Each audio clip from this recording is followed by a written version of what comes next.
যাই আমরা যাই ভাই হয়ে গেছে সমাবেশে হয়ে গেছে। ইজতেমায় আপনাদের মূল দাবিটা কি? আর আজকে মোবাইলের অবস্থাটা ঠিক আছে আজকে এই সমাবেশ একটা মহড়া মাত্র। নবীজির জমানায় সাহাবায়ে কেরামের যে যোগ্যতা ছিল যে যখন ডাক দেওয়া হতো আসসালাতু জামিআ, সাথে সাথে সমস্ত সাহাবী নিজেদের সমস্ত কাজ ফেলে নবীজির কাছে চলে আসতেন। আজকে 100 বছর দাওয়াতুত তাবলীগ চলার পর আমাদের উলামায়ে কেরাম, আমাদের মুরব্বিয়ানে ইজম একদিনের ব্যবধানে কত সাথী জমা হতে পারে, এটার একটা পরীক্ষা আজকে হয়ে গেল, যাচাই হয়ে গেল যে আমাদের সাথীরা দিনের তাকাদার জন্য যে কোনো মুহূর্তে সারা বাংলাদেশ থেকে চলে আসতে প্রস্তুত, জান দিতে প্রস্তুত। আপনারা জানেন এদিক থেকে শাহবাগ, এদিক থেকে মতিঝিল, আশপাশ পুরো এলাকা ব্লক হয়ে গেছে, অথচ আমাদের সারা বাংলাদেশের সাথে কিন্তু আসেনি। আমরা প্রতিটা জেলা থেকে সামর্থ্যবান সুস্থ নৌজওয়ান সাথীদেরকে এনেছি।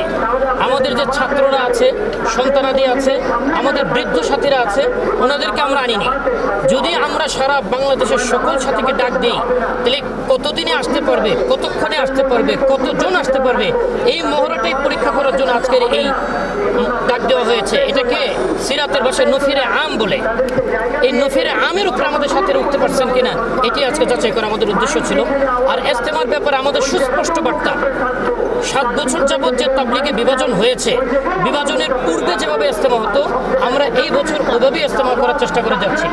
সেই ইজতেমায় বিশ্ব আমির সাদ সাহেব আসতেন, তিনি মূল বয়ান করতেন, আখিরি মোনাজাত করতেন, সারা পৃথিবীর সাথীরা হুমড়ি খেয়ে পড়তেন বাংলাদেশে। আজকে 7 বছর যাবৎ তিনি আসতে পারেন না, যার কারণে বিশ্ব ইজতেমা তার মর্যাদা হারিয়েছে। সারা বিশ্বের সাথীরা আসতে চান না, যেখানে আমরা 30 থেকে 50 হাজার সাথী আনার ক্যাপাসিটি রাখি। প্রতি বছর সাথীর স্পন্সর নেন, কিন্তু সাদ সাহেব আসবেন না বলে মাত্র 9, 10, 11, 12 হাজারের ভিতরে আমাদের ইজতেমা সম্পন্ন করতে হচ্ছে। তো এই জন্য বিদেশি সাথী সর্বোচ্চ গ্যাদারিং করে এবং সাদ সাহেবকে এনে এই বছর আমরা সফল বিশ্ব ইজতেমা করতে চাই একত্রে। এটি আমাদের ইনশাআল্লাহ এই আজকের এই মহাসমাবেশ থেকে সরকার এবং দেশবাসীর প্রতি আমাদের ঘোষণা। যদি একত্রে করা সম্ভব না হয় তখন আপনাদের যদি এক দফাতে সম্ভব না হয় তাহলে আমরা আপাতত 2 দফায় করব, যেন ভবিষ্যতে 1 দফায় করতে পারি সেই আশাকে সামনে রেখে এই বছর 2 দফায় করব। তখন 2 পক্ষ যেভাবে অন্য বছর করে আসছিল সেভাবেই হবে। তবে সাদ সাহেব তিনি যে 7 বছর আসতে পারছিলেন না, এই বছর ওনার আশাটাকে আমরা নিশ্চিত করবো ইনশাআল্লাহ। সেটা প্রথম পর্বেই না দ্বিতীয় পর্বে? যদি 2 পর্বে হয়, এইটা আমরা সরকারের সাথে এখন পর্যন্ত কোনো চুক্তিতে যাইনি, প্রথম না দ্বিতীয়। আমরা তাদের সাথে নেগোসিয়েশন করে যে পর্বই নির্ধারিত হবে সাদ সাহেবকে সহ আমরা সেই পর্বেই করতে রাজি আছি ইনশাআল্লাহ। আপনার নামটা প্রথমেটা বলেন। জি, বলছি আমাদের বাংলাদেশে কিছু ব্যক্তি, আপনারা দেখেছেন গত 5ই নভেম্বর আমাদের অল্প কিছু ব্যক্তি একটা সমাবেশ করেছিলেন, যেখানে 80% অর্থাৎ 62 জনের মধ্যে 50 জন সাদ সাহেবের বিরোধিতা, উনি আসলে দেশে আগুন জ্বলবে, দেশ অস্থিতিশীল হয়ে যাবে, দেশ অচল হয়ে যাবে ইত্যাদি হুমকি ধমকি দিচ্ছেন। সাধারণত যারা সরকারি দায়িত্বশীল থাকেন ওনারা কোনো ধরনের ক্লেশ গ্রহণ করতে চান না, এগুলো এড়িয়ে চলার চেষ্টা করেন। তাই ওনারা চাচ্ছেন যে আমরা যেহেতু নীরব, ভদ্র, চুপচাপ সব কথা মেনে নিই, তো আমাদেরকে চাপিয়ে ওনারা তাদের মন রক্ষা করবেন। কিন্তু এই বছর আমরা আমাদের এই মহড়ার দ্বারা আমরা আমাদের এই বার্তা, আমাদের এই অবস্থানের দ্বারা বার্তা পৌঁছে দিয়েছি যে আমরা এত বছর বৈষম্য সহ্য করে নিয়েছি, আর বৈষম্য আমরা সহ্য করবো না ইনশাআল্লাহ। যদি আপনি শক্তিকেই দেখতে চান তাহলে পাল্টা শক্তি হিসাবে আমরা আপনাদের কাছে পেশ হবো ইনশাআল্লাহ। তারা যদি বিশৃঙ্খলা করার চেষ্টা করে কিংবা প্রবেশের চেষ্টা করে, আইন শৃঙ্খলা রক্ষা করার দায়িত্ব প্রশাসনের। আমরা ওনাদেরকে অনুরোধ করব আপনারা আপনাদের দায়িত্বে সচেষ্ট হন, আন্তরিক হন, আপনাদের দায়িত্বটুকু আপনারা পালন করেন।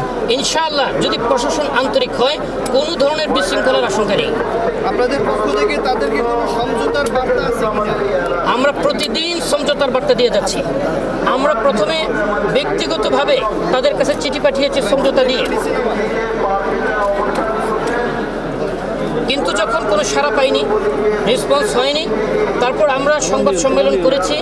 সেখান থেকে সমঝোতার বার্তা সারা বাংলাদেশে সোশ্যাল মিডিয়াতে ছড়িয়ে দিয়েছি, সাথীদের হাতে হাতে দিয়েছি। তাদের প্রধান যিনি কারি জুবাইর সাহেব, ওনাদের কাছে আমরা 2 দিন আগে খোলা চিঠি দিয়েছি, সেখানেও সমঝোতার বার্তা দিয়েছি। প্রতিদিন তাদের যে কয়জনের সাথে আমাদের যোগাযোগ হয়, একটা কথাই আমরা বলি, এই বিভাজন সারা পৃথিবীর মুসলমানের কাছে আমাদেরকে নেগেটিভভাবে উপস্থাপন করছে। চলুন আমরা আমাদের এই আভ্যন্তরীণ দ্বন্দ্ব মিটিয়ে দিই। ওনারাও আন্তরিক। সমস্যা হচ্ছে 2 পক্ষের মাঝখানে একটা বিশাল পর্বত দাঁড়িয়ে আছে, তৃতীয় পক্ষ। আমরা এই তৃতীয় পক্ষের ব্যাপারে কঠোর অবস্থানে যাচ্ছি ইনশাআল্লাহ। এই তৃতীয় পক্ষ কোনো নির্দিষ্ট দলমতের ব্যক্তি নয়, বেশ কয়েকজন আছেন যারা এই গণ্ডগোলটা জিয়ে রাখতে চাচ্ছেন। তাদের ব্যাপারে আমরা সর্বোচ্চ কঠোরতা অবলম্বন করে হলেও তাদেরকে যদি আমরা আমাদের এই জায়গা থেকে সরিয়ে দিতে পারি, ইনশাআল্লাহ তাবলীগ আবার আগের মতো হয়ে যাবে, আবার আমরা ঐক্যবদ্ধ হয়ে যাব, ভাই ভাই হয়ে যাব। আগে যেভাবে ছিলাম, সুন্দরভাবে সারা পৃথিবীতে কাজ করতাম, সুন্দরভাবে বিশ্ব ইজতেমা আমরা উদযাপন করতাম, আঞ্জাম দিতাম, সেভাবে আমরা করবো ইনশাআল্লাহ। নিশ্চয়ই তাদের কোনো কিছু আছে, সেটা তারাই ভালো বলতে পারবেন।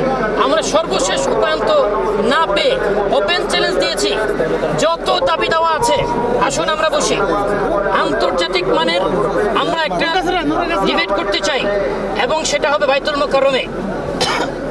বিদেশি বিচারকরা থাকবেন, যাদেরকে ওনারা সর্বশ্রেষ্ঠ আলেম হিসাবে ওনারাই দাবি করেন, ওনারা মেনে নেন, তারাই থাকবেন বিচারক। সেখানে প্রশাসনের লোকেরা থাকবেন, আইন শৃঙ্খলা রক্ষাকারী বাহিনীর লোকেরা থাকবেন, এবং সেখানে উভয় পক্ষ এই কথা চুক্তিবদ্ধ হবে, যেটা সিদ্ধান্ত হবে সেটা মাথা পেতে মেনে নেবেন। এইভাবে আমরা স্পষ্ট ওপেন চ্যালেঞ্জ দিয়েছি গত 6 তারিখ, আজকে 15 তারিখ। এই 10 দিনের ভিতরে ওনাদের পক্ষ থেকে কেউ আমাদের এই চ্যালেঞ্জ গ্রহণ করেনি, আপোষের প্রস্তাবে রাজি হয়নি, মিটমাটের জন্য কোনো ওনাদের পক্ষ থেকে বার্তা আসেনি। তো এই জন্য আমরা হতাশ নই, আমরা আমাদের সর্বোচ্চ চেষ্টা করে যাব, করতেই থাকবো। আমরা আশা রাখি কখনো না কখনো ওনাদের শুভবুদ্ধির উদয় হবে এবং ওনারা আমাদের সাথে ঐক্য বহন জন্য রাজি হবেন। নামটা বলেন, নাম পদবী। আচ্ছা, একটা প্রশ্ন ছিল, সেটা হচ্ছে আপনারা বলছেন যে সমঝোতার জন্য জোরে জোরে যারা রয়েছে